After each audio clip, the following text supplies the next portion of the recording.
حاسس ان كان دمك تقيل شويه على كولر؟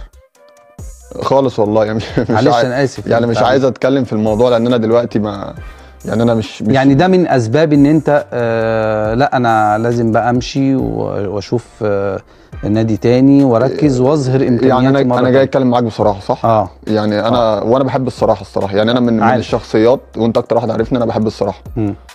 يعني مش من ضمن الاسباب، يمكن اقول السبب الرئيسي يعني السبب الرئيسي السبب الرئيسي لان انا فعلا في حاجات كتير ما كنتش فاهمها، مش عارف اتعامل، يعني مش عارف اتعامل معاه.